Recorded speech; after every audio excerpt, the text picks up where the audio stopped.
Following Jesus is it's fun. It's heavy. Life life can always be full, right?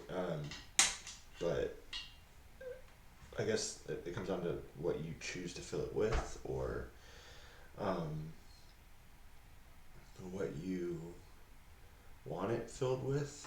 Um, and if you're not intentional about that, man, life will come at you. And yeah, I just in my own journey lately, I've been learning a lot about the different, um, you know, there's a reality in which the Spirit of God is available to us, but as we seek God, He Himself will be pleased to make Himself even more and more known to us. And it doesn't have to work like that, but the norm seems to always work like that, right?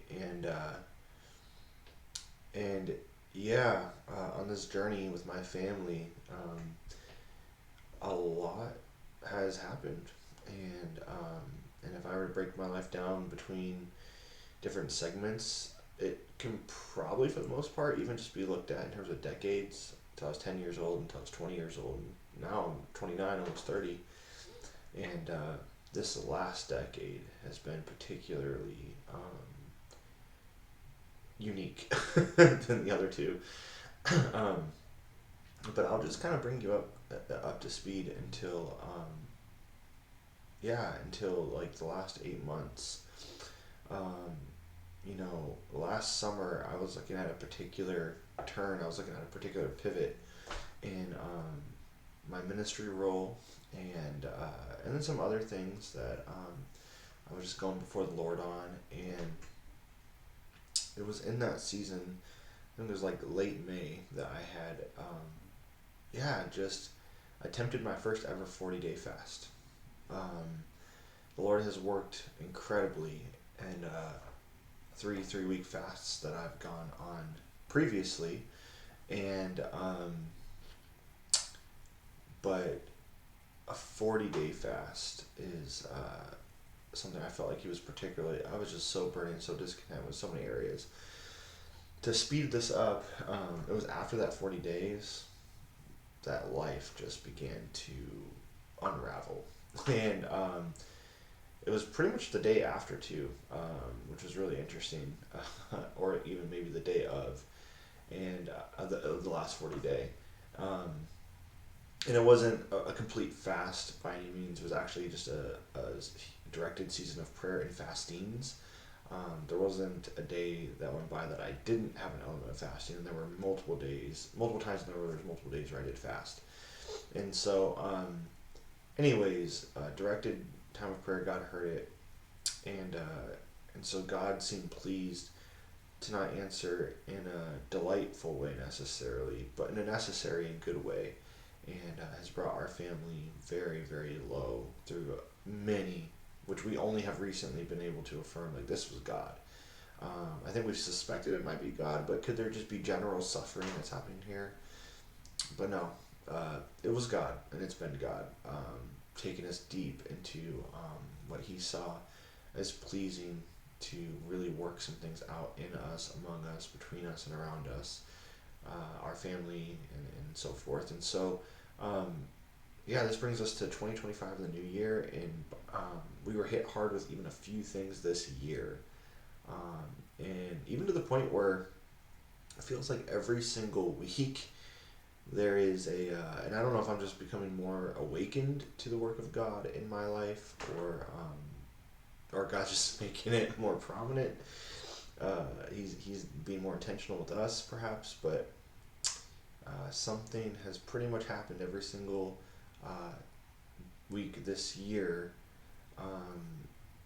But by God's grace, we are being sustained and learning and growing as well. But the weekly show ups, if we call that, of God, have taken a different form. We've, I think He's letting up a little bit. I think like the testing, we're getting to the end. I think we're turning a corner. at least on the personal end, but man, has the ministry end ramped up as well. But, and while I'd love to talk about all this in a different maybe time, if you want to grab coffee or jump on a phone call or something, I just wanted to share something that God particularly did um, this last week. Very random, very unexpected, and yeah, he. I'm still processing it myself, so I'll be back in just a minute to share with you that. So, in the context of my life, I am still trying to figure out where this fits in or like how to process this. Um, but what is undeniable is that I know um, that like this had to be from the hand of God. Like this had to be, um, you know, yeah, this had to be Him, and He allowed it for a certain reason. Um, it's interesting because I'm in the middle of thinking through a message that I'll be sharing with some students actually in a couple weeks at a conference entitled "To Be with Them." You know, and up until this point, I haven't had any thought as to a passage necessarily, any anecdotes.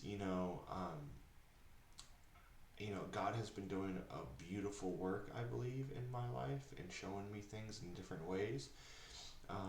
But if you know anything about me before my college days, um, it was really hard to uh, express grace and express some of these biblical virtues uh, because I understood them, but I hadn't grown into them. And yet, as I'm following Jesus on this journey, I do see Sunday as like a sort of timestamp of a complete awakening, high sensitivity to just some of the areas to put himself around me. So I'll just get to it.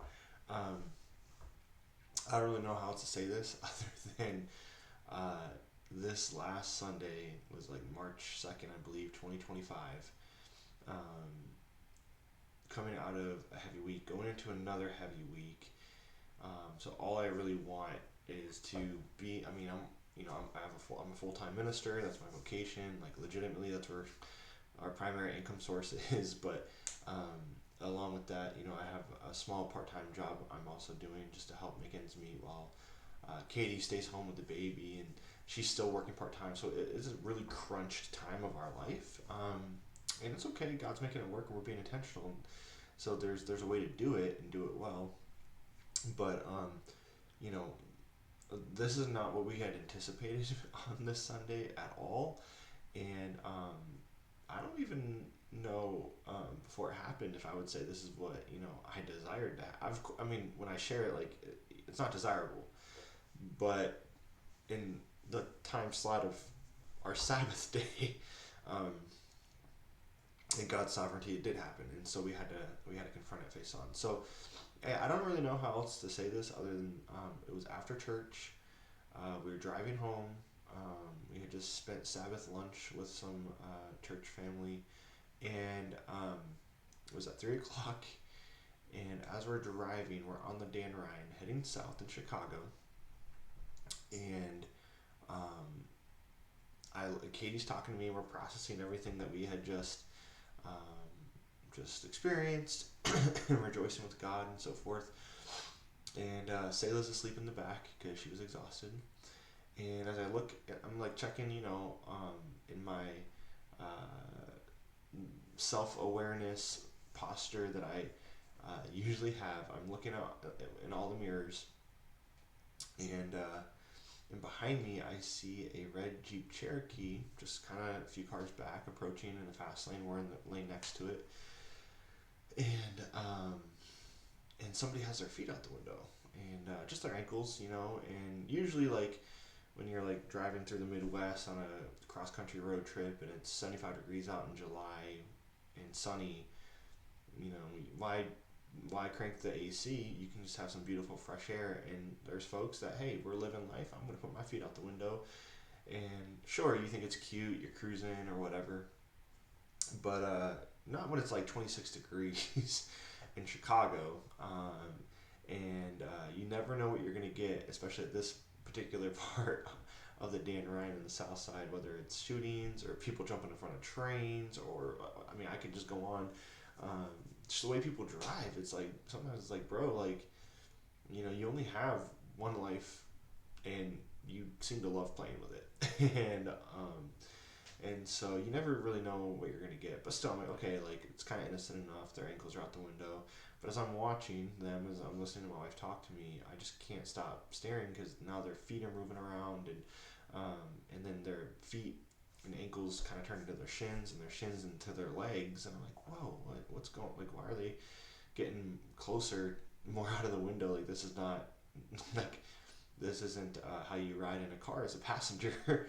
And they're in the fast lane, and the red Jeep is just getting closer to us, to passing us. And by the time they're passing us, I'm like, Katie, look what's going on right here. What's happening? And their legs are turning into knees. This is on the outside of the car, right? And this is the passenger side.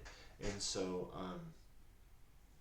yeah, that's with oncoming traffic, and their knees turn into their thighs, hips, and at this point, Katie just stops talking. I was like, oh my gosh. And now they're in front of us. Like, now they're directly across from us in the left lane.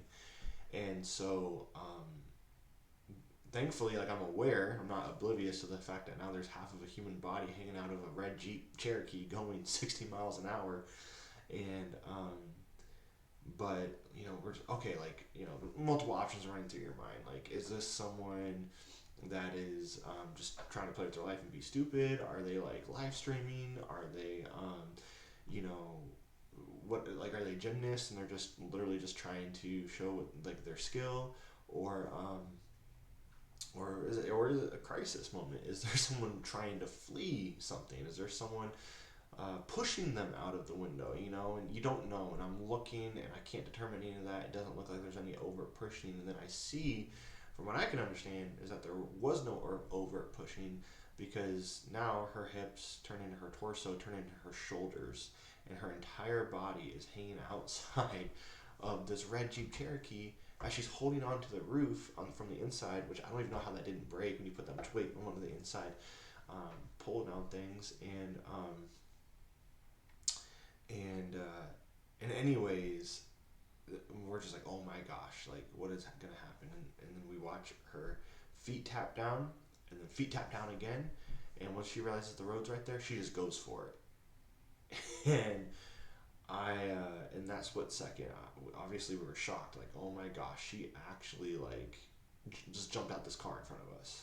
Like, she just, like, went for it. And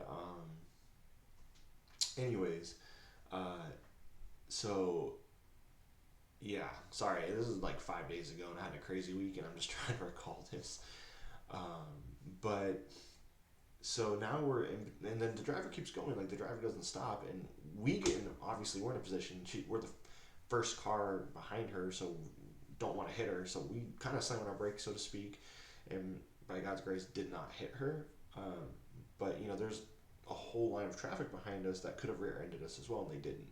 And so we're thanking God for that, and both lanes stopped, because this is at a express lane merging with the local lane, and so there's only two express lanes, and so with me and the other car stopped, everyone now has to stop, and they don't have anywhere to go. And of course, people at first are honking, but they don't understand that someone just jumped out of a vehicle and is laying on the floor now. I'll tell you, I've never seen a human body get contorted like that, and man, is that going to be something that we'll have to process. But amazingly, as we walk forward, everyone's already going there. I'm on the phone with 911. It was only me and one other person. It was the driver, actually, that called. And they're telling us, don't do anything. Like, we'll be there. The only thing you need to do is, like, if there's a lot of bleeding, stop the bleeding, try to cover it, and put pressure. But that's it. And so in no time, the ambulance, fire trucks come, and but you know, in between the time, as she's laying on the floor, like, people are talking to her, and so we know that she's alive because she's somewhat responsive. She might even be somewhat conscious, but that's about it. And And really, uh, you know, so then, sorry, my brain is so foggy. But so then, yeah, and then the ambulance comes. We got a whole crowd of people around, and I'm like kind of surveying like the area, like um, trying to see who might be related, to this event, and no one that I could tell. And as I'm just standing there, like, what's one thing that I noticed is like no one could help but just stand around. Like they weren't trying to make a scene, right? They weren't trying to, like, it wasn't like honestly a gaper study. They genuinely wanted to be able to help. They didn't know how to help, um, and but I guess I'll say this is that as I'm in that area and I'm just kind of observing what's happening, there's only maybe three things that I for sure remember detailed from the scene. Is number one, of all the people that were there, there were two really well dressed black folks who clearly just came back from church in the South Side. And so I knew, if anything, it was me and possibly two other people maybe that were Jesus followers at the scene and might have the ability to hear from God on like how to respond in this moment. Um, and then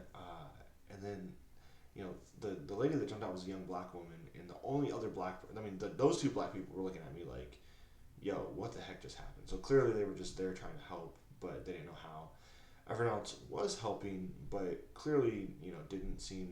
I mean, they weren't from the vehicle or anything. So, but off to the side is another taller black lady, and now I see that the driver, had parked just about a football field even ahead of the scene. I don't know why they drove that far before stopping, and then they were pulled over with the four ways on. I don't know if the driver is still in the car or what's going on. I mean, such a outrageous, random, disorienting scene.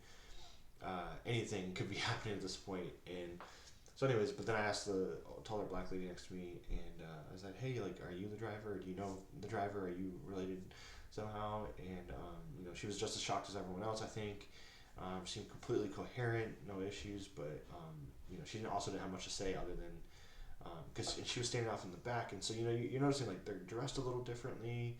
They're she's not like up close freaking out about this girl. Like, what is the relationship? What could be going on? And she at least did say no. She was just drinking, and like it did come from brunch, and so she was drunk. And that's the most details I have at this point. Is apparently she was drunk and that she was dancing in the car and danced her way out of the window. So there you go. But as I'm there at the scene, she asked the paramedics. The only thing I hear is, she asked the paramedics like, "Where are you taking her?" or "Where will she be going?" And they had just mentioned, yeah, the University of Chicago. And so, and that's all the info I had. Right, is that there's a young woman I just saw in front of me jump out of the car, and the paramedics announced that she's going to the University of Chicago. And then, as the first person who saw this, witnessed this, called the cops, blah, blah, blah, I asked them if they needed like a witness report from me or anything. They said, nope, you're free to go. And I was like, oh, interesting. Well, okay. And then I just got in my car with my family, and we went on home. And that's where things really got real. And that's where I think the spiritual element really comes to life here, is that, I wasn't prepared for that. And I think reasonably so. Maybe if I was expecting that, my response would have been a little different. But I think on the car ride home is when the formation of what the Lord has brought me through in many areas of my own life kind of expressed itself, and it allowed me as a human person to ask different questions and to be concerned about different things, because my heart is now changed in different ways. And so I think any reasonable person, number one, is going to be very disoriented, very shocked. And on the ride home, I was just talking. I mean, our daughter had no idea what just happened. She was asleep through the whole thing. And I'm talking with Katie, and I'm like, what did we just experience? Like, what just happened? And I just kept repeating that for like 20 minutes, and her too. And like, she's like, I'm just as shocked as you. I'm sorry, I'm not talking. I'm just, and but then after about 20 minutes, and try not to get in our own car crash with what we just experienced, the prayer turned from what did we just experience to why did we just experience that? And I, if anyone know me from when I was younger, you know, I'm really good at asking the why question. I also care about things that I discern are probably the most important. I think that's probably one of the most important questions you can ask in every situation. And it should be one of the most invited questions is why. My daughter just turned 1. The only thing she says is hi. I don't even know if she thinks about why things happen, but when she can actually ask why and cares, I can't wait. I'm gonna have so fun talking with her. And but in this real moment, it could have been anyone.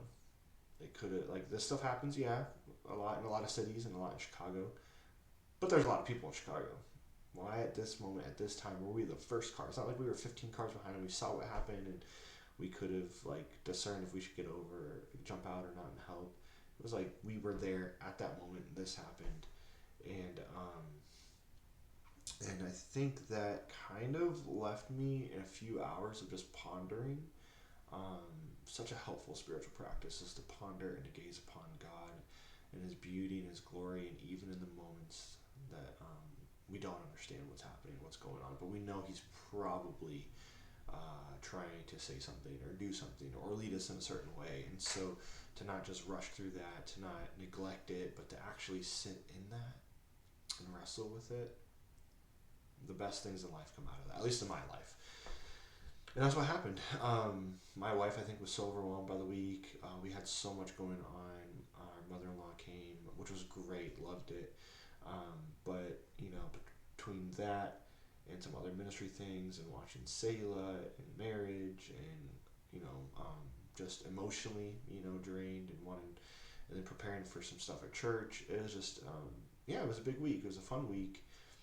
And now with this traumatic event in her mind and all this adrenaline coursing through her body, we get home and it's like residing.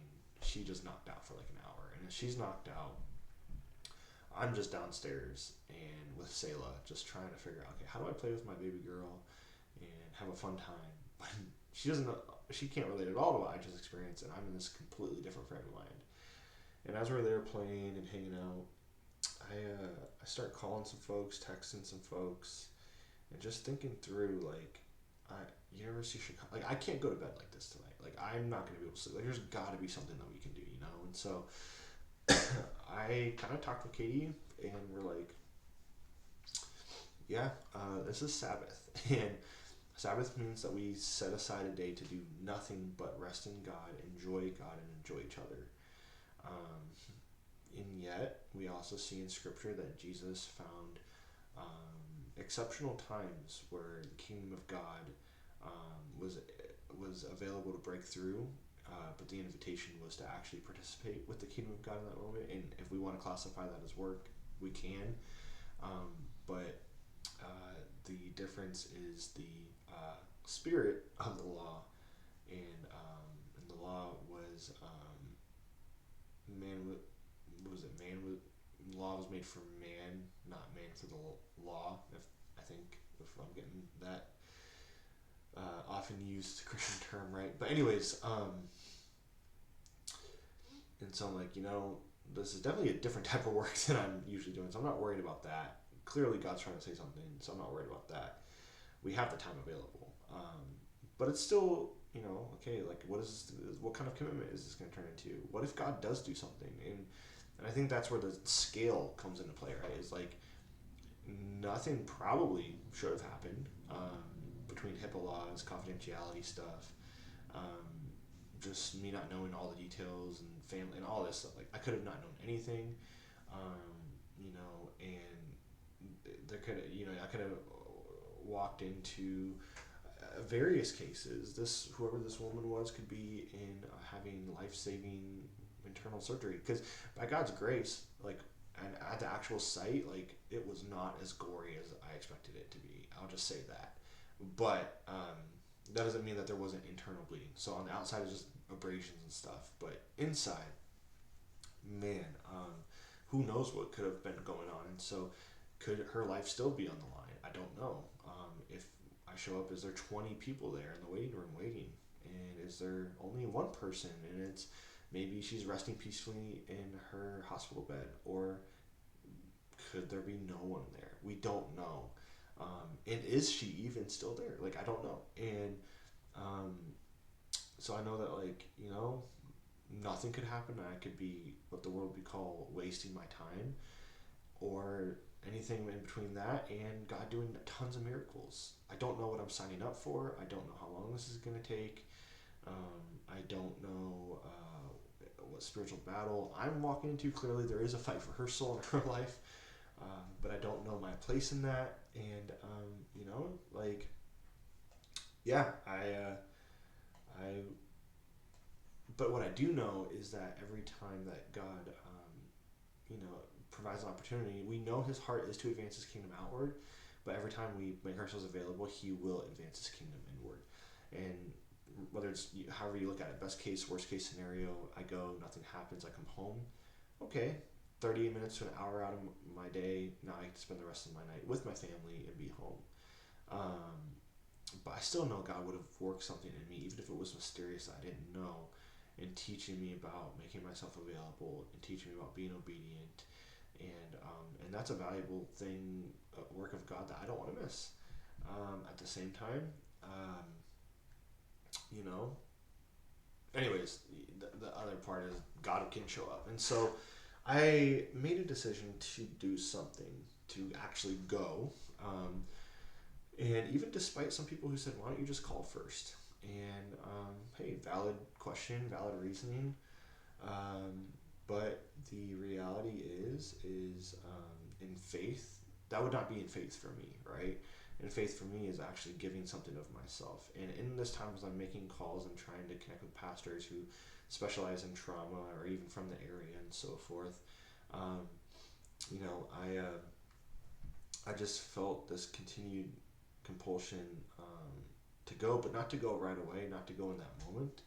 And so I continued to wait, hang out with the family, give Sayla her bath, help with dinner time, help with other chores and errands around the house. And the parable of the Good Samaritan just kept coming to my mind, which is, it's funny because in the last few weeks, God is like rewriting some basic, armor of God, parable of the Good Samaritan, some Samuel's 3 calls, like all passages I've kind of looked at now in the last 3 weeks. And it's like God has meshed them together in a non-cliche Christianese way, where it's an invitation now for me to embody those to an extent. And some of that will make sense here in a minute as I continue to share. But as I'm reading the parable of the Good Samaritan, like, I just feel compelled, like, to do something, to go. And so, as I'm preparing and praying, I got a Bible off of my shelf that I knew I could give away. I took a 3x5 card and put my wife's numbers on there, and stuck it in the Bible. And then after some time, I looked at my wife and I'm like, okay, I think it's time. I'm just going to drive down and see what happens. And it's like 25 minutes away, right? And so I still would love to hear back from my personal pastor. Texting him, I haven't heard anything. My elders hadn't heard anything. But, I'm just going to go for it anyways. I don't really need anyone to tell me to go if all this is making sense biblically and the Spirit is prompting me. And so around, was it 6:30, I went. And I asked Katie to pray over me. And then as I'm driving, my pastor did call me. And right when he called me, my elder responded. And both did not have the thing I was looking for. Neither had any advice or additional wisdom for me.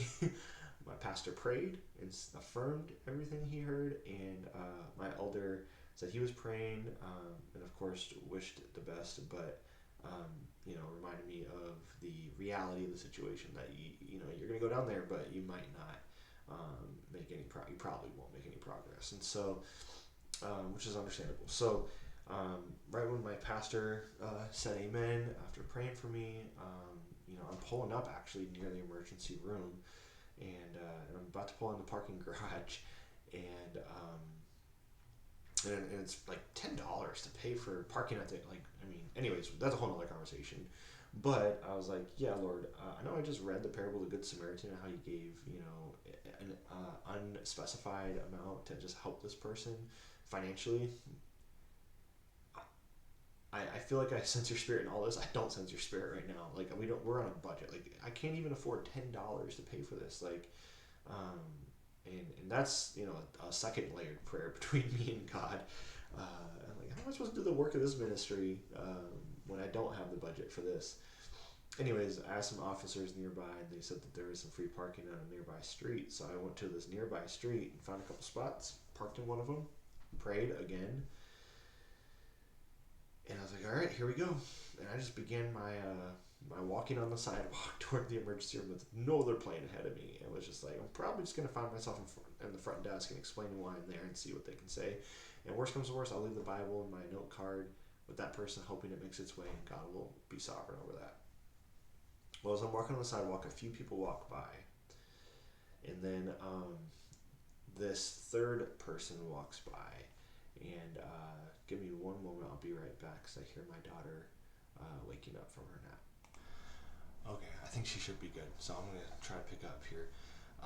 And this third person that's walking by, I don't think anything of. I'm just walking forward. And usually I'm super hyper vigilant, super hyper aware. But in this moment, I'm just trying to hear the voice of God. And being just side note, I'm learning being hyper vigilant where it can be a good thing and a bad thing. And we should understand where the good is rooted and the bad is rooted. And both of those have been a story in my life. I'd love to share with someone later. But I am not engaged in that right now. But yet, as she walks by, I just hear in my heart, that's her. What? I turn to look around. It's like, I don't recognize anything. I just keep walking. And then I hear again, that's her. I'm like, okay. So I turn and look, and I still don't get it. And so I'm walking, and then I do a third look back, and then I realize, oh, green Nike hat. Tall black woman, I think, with shit like coat on. I can't really tell, but those are some descriptors from the scene. And so I just belch out in faith. I'm like, excuse me. And, in the city in Chicago, you say excuse me, you're not gonna get nothing. You need to do that like 3 or 4 times. But in this case, I said excuse me, and immediately she just turns around and locks eyes with me. And I did not think I'd get this far. Didn't really know what to say, other than when I saw her, I recognized her. And I realized, yeah, that is the driver. And she recognized me. And I said, how is she? And that turned into like a 10-15 minute conversation where I just sat there and listened to everything, all the details, what had happened. Pretty much the same thing she said. She's like, and I don't want to share too many details here, but essentially like they weren't really close at all. They had some mutual connection. And but the lady was drunk, had come back from brunch, had like 5 or 6 mimosas, and she's like, I didn't realize she was out of the seatbelt, and she was just dancing in the car, and one thing led to another, and now here we are. She's like, it was so random, I had no idea what was going on. And I kept telling her she needs to sit down, I'll pull over to the shoulder if she needs to get out or something, and but she couldn't pull over right away, and so that's what happened, and I just sat there and I ministered to her a little bit. We exchanged numbers. Shared with her like, hey, I'm just a follower of Jesus, and I knew that my Lord would, not have me just sleep on this, and I can't sleep on this tonight. But I just felt compelled to come here and serve in any way I can. And around that time, she's like, well, I actually just spoke to the sister who's in the lobby right now. She's just sitting there, and she's crying. And I was like, wow, look at that. Like, I assumed if there was any family here, they would probably be in the room with her. But she was in the lobby, and I was able now to walk over and access her. And like, what if I didn't park my car where I parked it and didn't walk on the sidewalk at the time that I walked, and if I left my house earlier or even later, like, what if I never had crossed paths with the driver and recognized in my heart and heard the Holy Spirit say that's her, and to engage her? The next 2.5 hours of phenomenal, monumental, Holy Spirit driven and led ministry would not have occurred.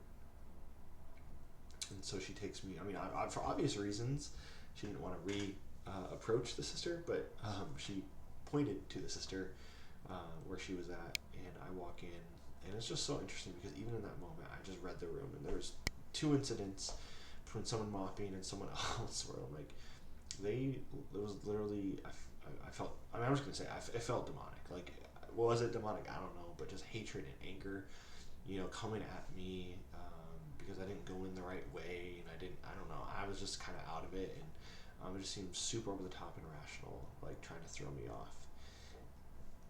But just don't pay that any mind, just keep going, single-mindedness. One passage actually at this point that I would love to share is Joshua chapter 1, because this actually speaks to the type of vision I walked in there with and what gave me faith. Joshua 1:1-9 reads, After the death of Moses, the servant of the Lord spoke to Joshua, son of Nun, Moses' assistant, saying, My servant Moses is dead. Now proceed to the cross of the Jordan, you and all this people, into the land that I am giving to them, to the Israelites. Every place that the sole of your foot tread upon, I have given to you, as I promised to Moses, from the wilderness and the Lebanon as far as the great river, the river Euphrates, all the land of the Hittites to the great sea in the west shall be your territory. No one shall be able to stand against you all the days of your life. As I was with Moses, so I will be with you. I will not fail you or forsake you. Be strong and courageous, for you shall put this people in possession of the land that I swore to their ancestors to give them. Only be strong and very courageous, being careful to act in accordance with all the law that my servant Moses commanded you. Do not turn from it to the left or to the right, so that you may be successful wherever you go. This book of the law shall not depart out of your mouth. You shall meditate on it day and night, so that you may be careful to act in accordance with all that is written in it. For then you shall make your way prosperous, and then you shall be successful. I hereby command you, be strong and courageous. Do not be frightened or dismayed, for the Lord your God is with you wherever you go. And we use this passage often in under the heading of being focused on God's purposes in our ministry with students all the time. And so it only makes sense that, like, in the same way, I know the Lord will be with me. And it's just funny because about a year ago this time, God had literally gone before me within a high school. I had no prior meetings scheduled, and it was like when I went to the security office, actually, they couldn't even find the student's name. Now, I was there to advocate for the student because they were actually discriminating against him illegally. I mean, as if there's legal discrimination, I guess, but like he was wanting to share the gospel at a school, and under all the laws that in the context of the school, like that was just the case that like they were discriminating. And so I came in with just prior events, context, history, and even this actual person denying him was a self-professed Christian, and the teacher sponsors were Christians, but they were deceiving him the whole time and working against him, and I saw that clearly in that meeting. But the fact that I was in the meeting is the testimony that I'm sharing. Is the miracle that actually fed my faith now a year later to do this, because I shouldn't have been in that meeting. And when I went to the security office 5 minutes before school let out, they said they didn't know the student in that school, and they didn't have him on the roster. And I'm like, literally, he's been coming here every day. He lives right down the street. In 5 minutes, he'll walk right through these doors to say, come get me. And between that, and then there's a huge placard right in the front of the security office that says, no guest visitors allowed unless prior approved scheduled meeting with the admin. And I was like, well, I don't have that. We'll see what happens. And next thing I know, as he's handing me my driver's license back, he's also handing me a visitor's pass and also opening the door and saying, all right, there you go. And then the other layer was actually like meeting the three people, the two teachers who were with the student and the activities director, and saying, hey, I'm one of the student's mentors, and he was just inviting me to communicate a little better about what he's requesting. I'd love to join this meeting that he invited me to join. And they said, sure, you're welcome to join. And we all sat down, and the rest of that is terrible. I don't want to share that on this video. It was good for us, but just the spiritual warfare was terrible. And so, but I'm so proud of the student, and we are continuing to pray and make progress at that school. But anyways, God had gone before me even in that, where the sole of my foot had tread, God had given it to me. And so, zooming back into the story, I'm just focused on God's purposes. And I approach the lady, and she doesn't really, obviously doesn't recognize me, and so I say hi. And then after a few minutes of letting her, she's on the FaceTime call with someone. I said, "Hey, excuse me, ma'am. Like, I know you don't know me, weren't expecting me, but I just want to let you know, like, I was there today. I was there." And she was like, "You were where?" I was like, "I was there when she jumped out of the vehicle." And at that point, the entire tone and everything shifted, and it just turned into 2.5 hours of me recounting the story for her. It was the first time she'd actually heard any story of what actually happened. As I'm talking to her, I realize she's sitting there because the staff at the hospital were not helping her, and they changed shifts and were just dismissing her. Come to find out, they admitted her sister under a Jane Doe, but so that was part of it. But she just was so troubled and so anxious. She needed someone to help walk with her through those steps, someone to help pray with her or calm her down, someone to show that they cared, someone to actually give her closure on what was going on. Turns out she worked for another local ministry actually, and was very familiar with other Christians. I don't think she herself would say that she follows Jesus, but she had been acquainted with Christians before. And she's, by her own confession, as we sat there and we cried, and I shared my testimony and my stories, and just listened. And a lot of it, there was a lot of not talking. There was a lot of just sitting, a lot of just being, a lot of silence. And then after 5-10 minutes silence would break, we'd ask another question. She'd get another phone call from a family member. Then we would check in with the front desk. Then I'd ask her if I could get her a meal or some water. At one point I shared the Bible with her, and she just broke down. And I shared the note card with her. She just broke down, and then she, by her own confession, like, this has brought hope. She's like, this has changed everything. And she was glorifying God in a way that I hadn't even heard other people glorify God, and it was beautiful. And she starts sharing how, and I don't want to share too many details about her here, but like certain troubles in her life recently, of losing people that were close to her, were communicated through a chaplain, and yet now the current hospital is saying that the chaplain will come talk to you and communicate things to you. She was so anxious even then, but what if I hadn't been there? What if another minister hadn't been there to receive that news with her? Because she, in her mind, she's like, the only news the chaplain has ever brought me has been bad news. And why is they sending the chaplain to come talk to me? And I was there, and I was actually able to hear the chaplain say to her, actually, she's awake, she's talking, she's very tired. They're still doing scans and trying to figure things out. She does have a broken leg. So far, that seems to be the worst part of it. But we're going to get her admitted into a room, and then you can see her. I'm going to keep in touch with you. And the chaplain did keep in touch, and then he noticed the Bible that she had, and she reflected back at me and told him a little bit, and he was just so encouraged himself in his own ministry by that. And so, this event is ministering to so many people already. People on her FaceTime, her herself, the chaplain, the driver, myself, my family, those who I'm sharing this with. Like, who would have thought that my night would have been spent actually with the sister and the family, sitting with them in this? What beauty, and so many other details I would just love to share. But the point is that the love of God was made known to her, and in that the truth was made known, because the truth is that the Spirit of God works in His people and changes people's lives. And had I not been changed and not been compelled, I wouldn't be there. And yet, that doesn't mean that my doctrine isn't connected. Hopefully it validates the doctrines she's heard as well.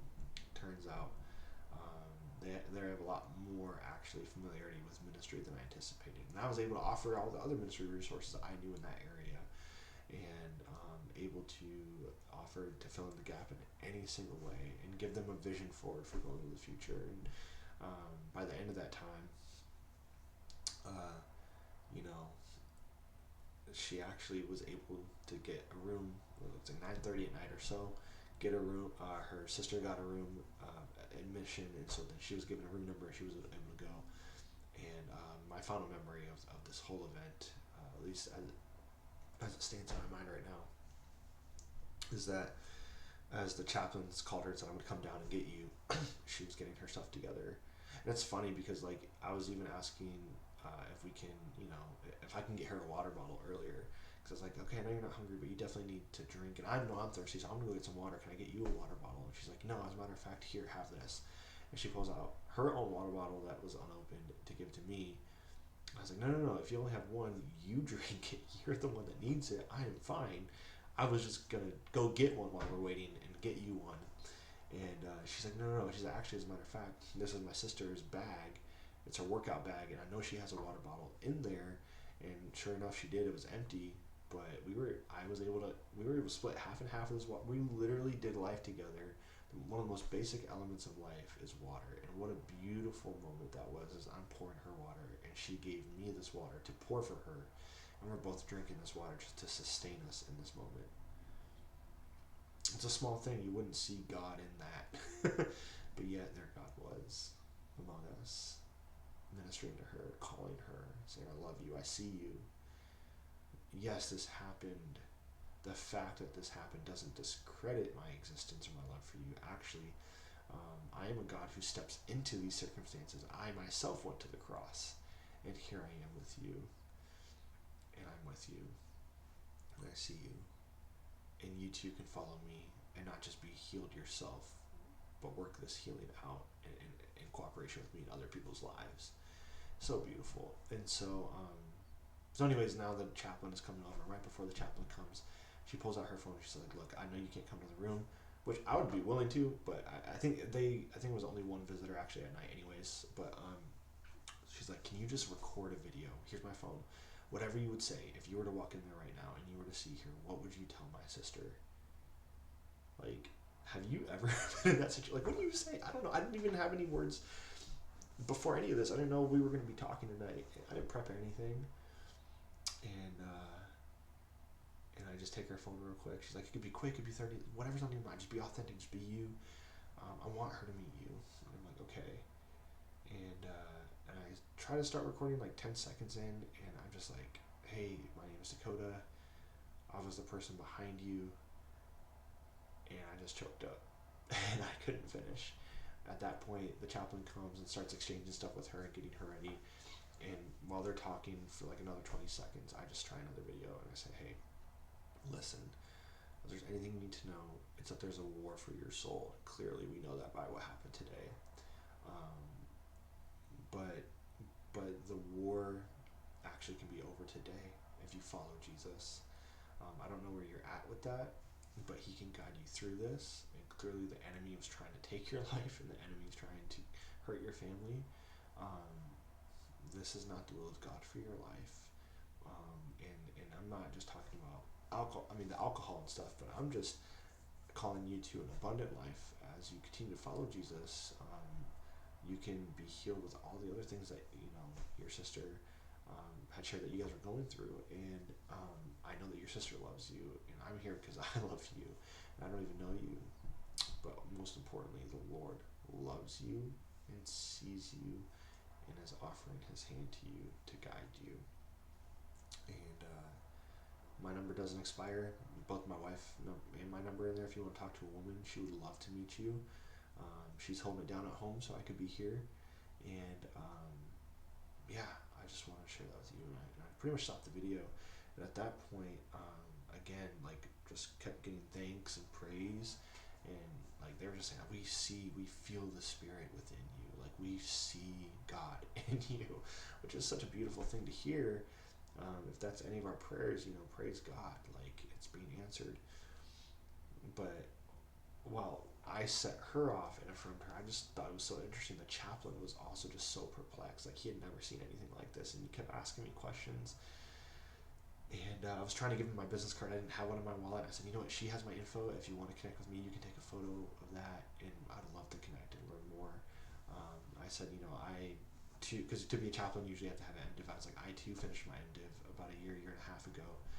And so I understand, like, the service that you're in, and the work that you're doing. And also, I got my undergrad at Moody, because he's like, what brought you to Chicago? Where are you from? San Diego. And I said, yeah, I came to Moody for undergrad, and right when I said that, the sister heard it, and she just was elated. She's like, I've met so many Moody's now. It makes sense. This just completely makes sense. Like you were totally within that vibe and that spirit. I could just feel it, and she was so elated. And then, as I'm walking, I'm walking out, and I say goodbye. He just shouts after me. He says, "Wait a minute, what do you do?" And I said, "Well, I'm a missionary." And he's like, "Huh?" Because the thing is he's not from this country. I can tell. And he's like, "Huh? To America?" So like he did the sign. And I was like, "Yeah." I was like, "I am American, born and raised, and now called to reach my own people." And so I coach and mentor high school students and junior high students. We train and resource them to be missionaries on their campuses, public school campuses, on share their faith during the school day. And he was just didn't know how to respond. And I just said blessings to you both, and by God's grace, I might hear from you, and I'd love to at least hear how she's doing. I haven't heard how she's doing. They have not reached out that I'm aware of, but yeah, would you continue to pray for all the people involved and pray for me? Um, this is just another timestamp, another mark in this journey. Joshua 1 is so true. Any place that you determine and you do in faith, actually embody stepping the sole of your foot somewhere, God will give it to you as it's in faith in His name to advance His kingdom. And pray for me as I'm learning afresh, even this week, what it means to just, quote, be with them, be with others in love, and out of that, a witness for the Lord will come forth. And yeah, I'd love to hear any feedback, how this has encouraged you, any thoughts, and keep